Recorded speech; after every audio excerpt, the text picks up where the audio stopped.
All right, well, since I said that the most important place to start with is the color green, that's exactly what I'm going to do. How many people eat my favorite? Kale. I actually have a bumper sticker on the back of my car. It says, eat more kale. Kale actually, the Asian cultures believe that green is the color of healing. And kale is one of our most bioavailable sources of calcium and minerals. And do you remember that commercial? I might be dating myself. Herbal Essence shampoo, pH balance. You know, she comes out of the airplane bathroom. Oh, my hair, pH balance for beautiful hair. The body doesn't want to be pH balanced.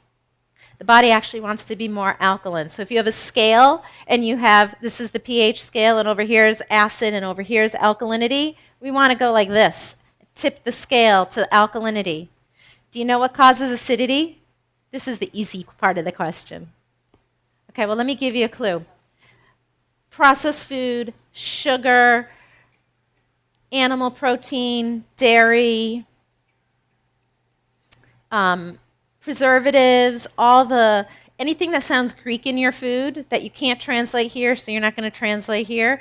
So the mono, the di, anything that sounds like it was made in a beaker.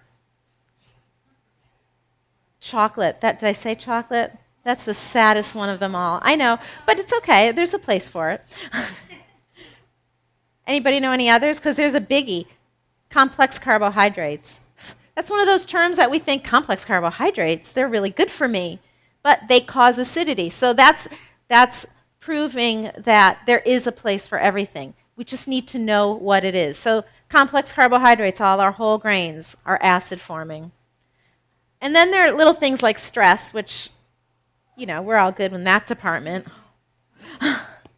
Lack of sleep, anger. Okay, so I can't go any further here. My scale is going to tip me right over. What causes alkalinity?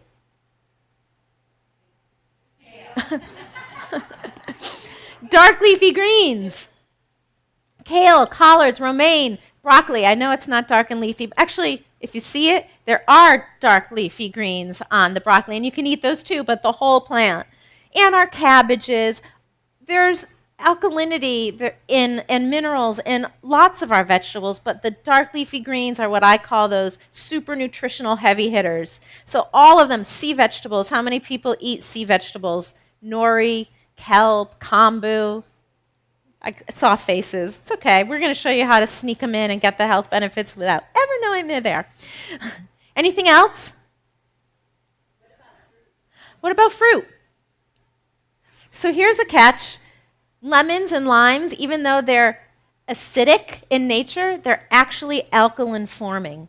So a little lemon in your water, a great way to get a burst of alkalinity. So we've got some sea vegetables, we've got some dark leafy greens, and we've got some citrus to balance our scale. So we need these greens every day. Now, how many people are a little foreign to eating something bitter or not so much a fan of bitter? Anybody? Because I tell you, when the doctor told me when we discovered I had high cholesterol when I was 20 years old, and he said, you need to go eat more kale and brown rice. I admit it. I went home, I made kale and brown rice, and I said, oh no, there's got to be a better way. So I kind of set out on this journey to make this delicious. And it's beyond me. The number one way people tell people to eat kale if they've never had it is to saute it in garlic, bitter, and olive oil, bitter. So now you have this plate of bitter expectation that you're supposed to eat. I find eating it raw, especially in a warmer climate, is not only less bitter, it's easier, and it lends itself to many more preparations. I like to think of all my recipes as a template. So right now, we're going to make them with the vegetables I have here, but in a few weeks at the holidays, I'm going to make this exact same salad with some toasted walnuts and some pomegranate seeds. And in the spring, maybe I'd use some chives added to here and just mix it up throughout the seasons. So I'm going to take my kale. If I were making this at home, I would actually leave these on and keep it in. You can compost this, or you can put these in water with some of your other cuttings and use this to make your stock. But because it can be a little tough, I'm going to take these stems off. I kind of figure that if the stem doesn't come off, then it's probably nice and tender. And I'm going to give it a chop and get it nice and small so it's manageable. And put them in my bowl. Now, I'm going to add some onion. And I'm going to add citrus. Now, if you were to eat this just like this, you'd go, has that kind of chalkiness like cabbage, because it is in the cabbage family. And so adding the citrus, a little bit of lemon juice and a little bit of lime juice actually helps it break down and cook it. It'll be a little easier to digest, and it'll neutralize some of that chalkiness. This is some grated fresh ginger, and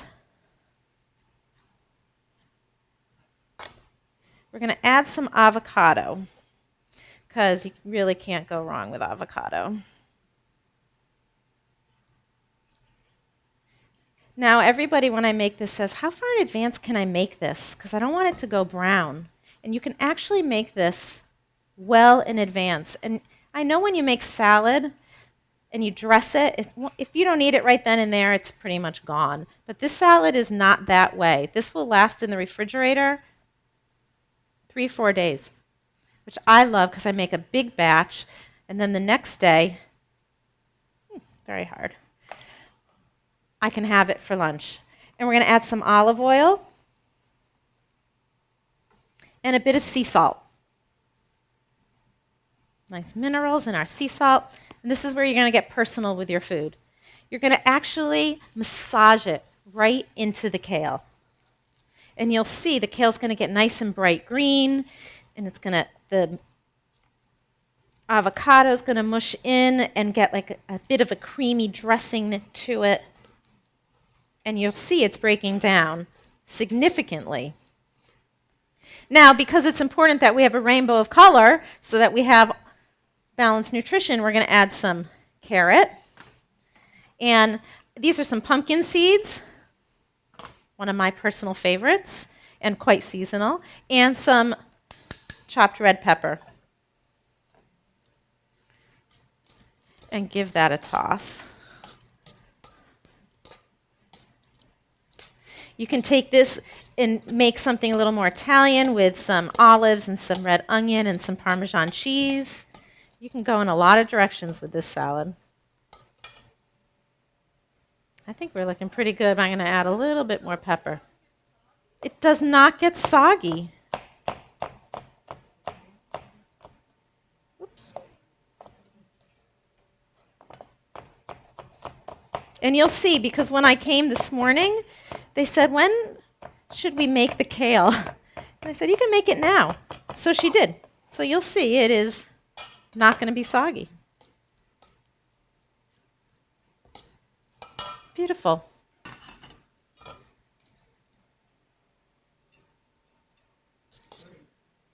How pretty is that? And that's what it looks like.